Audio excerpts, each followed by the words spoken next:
Up guys, your old boy JC here. I'm doing a video as just to do some predictions on what I see taking place this weekend's warm-up fixtures. This weekend is quite a big one. It is your last round of warm-up fixtures, actually your last round of fixtures before the World Cup, okay? Not just that, other than momentum, a lot of these games actually have world ranking permutation, they can, world ranking impact over here. Like for example's sake, South Africa, New Zealand. A team that gets a big one of them may possibly go into the World Cup as the #1 team in the world, okay? And it's also a big game as it's taking place in Twickenham. Okay, England, Fiji as well. England will be looking for a win there. But a loss for England may see Fiji move up and England move down, you know. And Italy and Japan, both of them are literally Italy's 13th, Japan's 14th. One of them will see one of those teams move either overtake the other one or even move lower down. Okay. With that said, also what makes predicting these fixtures is difficult is the fact that also a lot of these teams would not want to go into the World Cup with injuries, risking injuries. Look, I saw South Africa's starting lineup, and it's a risky lineup, taking a lot of those oaks in and risking injuries, okay? Alright, I'm going to start my predictions over here. South Africa, New Zealand.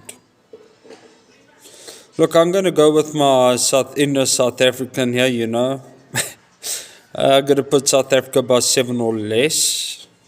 So it's going to be a tough fixture. It always is. It doesn't matter which team you select over there unless you really, yeah. And also, look, it's an interesting game. Both those sides, neither of them really want to show their hand so close to the World Cup. I don't expect Sia playing a full match. I think Sia Khaleesi is going to get subbed 40 minutes in again. Look, I haven't seen the All Blacks starting lineup. It hasn't been announced yet. But I also can't see the All Blacks sending their best squad. Because they're playing an opener against France, where South Africa's playing not a weak Scottish side, but out of the two opponents, I'd much rather have my best squad for France and have my best squad available for Scotland.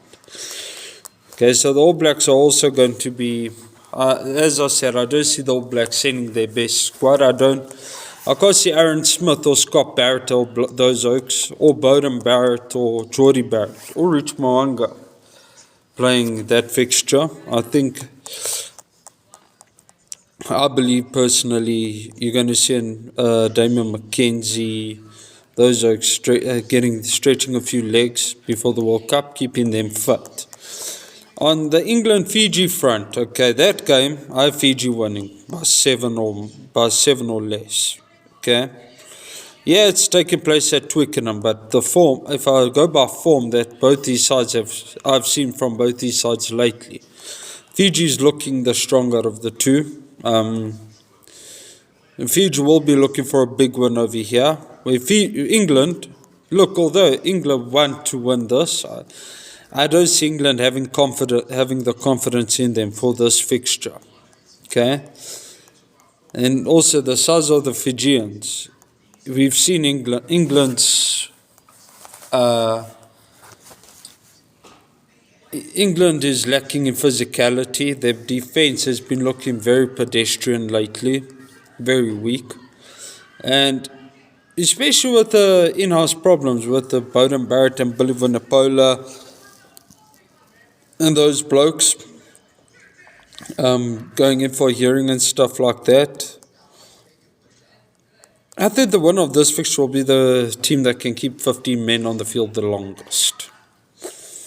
Because Fiji's also hasn't been the most disciplined side.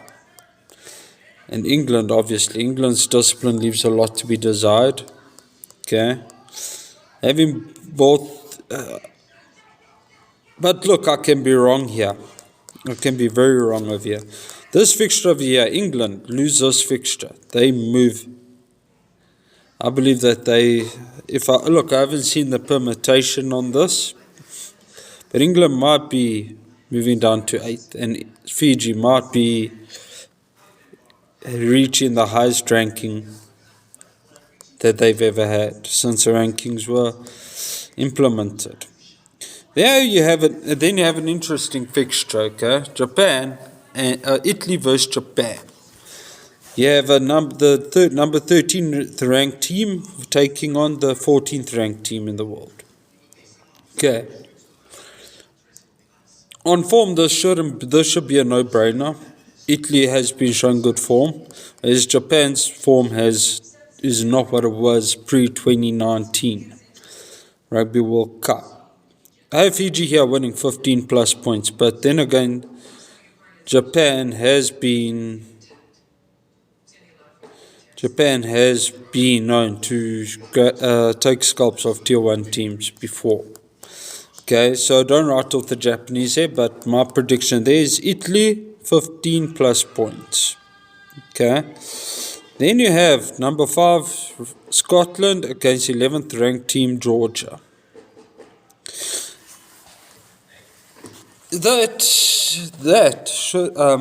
Hearing that, you shouldn't think it would be a close game.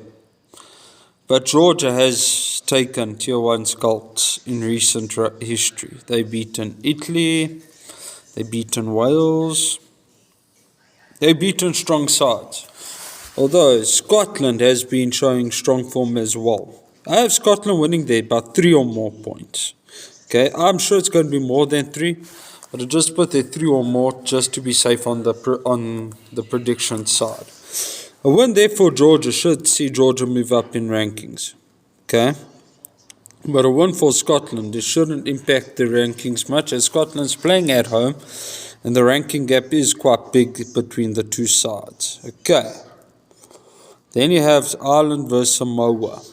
Okay? Ireland's obviously number 1 team in the world. Samoa is ranked number 12. Okay, no brainer there. Ireland are going to stretch a few legs there. Ours have Ireland winning there by 30, close to 30. Okay, but it's a no brainer. Look, a win for Samoa would do them wonders. Okay, and Samoa, they're not a weak side. But I don't think Samoa's going to have it in them to play the full 80, keep up with the Irish for the full 80 minutes. So yeah, Samoa Ireland by 30. Okay. Then you have Spain against Georgia. Spain against Argentina. Okay, Argentines they've been strong. They've shown strong form. Okay, they've taken the tier 1 scalps, your top tier 1 team scalps. I don't even know why I'm even justifying this. This fixture is injustice to the Spanish rugby team. They're not going to have any confidence after this fixture. I have Argentina by 40 or more points. Okay. France versus Australia. That's your Sunday fixture. France, number 4 in the world, against Australia's number 8 in the world. Alright, guys. You guys are going to laugh when I read my prediction here. Yeah, I have France winning. Okay. But people will be saying, France by a mile, France by a planet. I have a feeling about this fixture.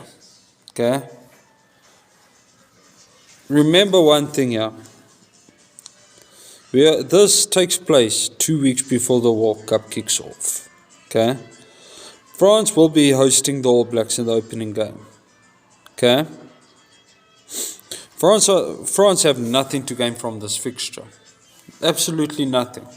They don't have anything to gain from sending out DuPont, Chelebe, Yamane, another guy with a surname that ends in air, or Pont. Okay?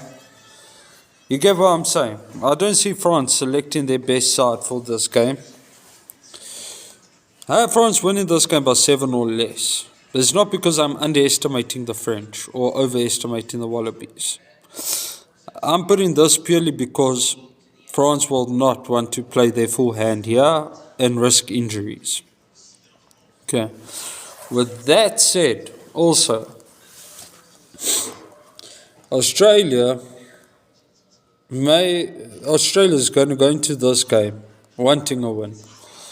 Every team over here, every team that plays France right now want to beat the French.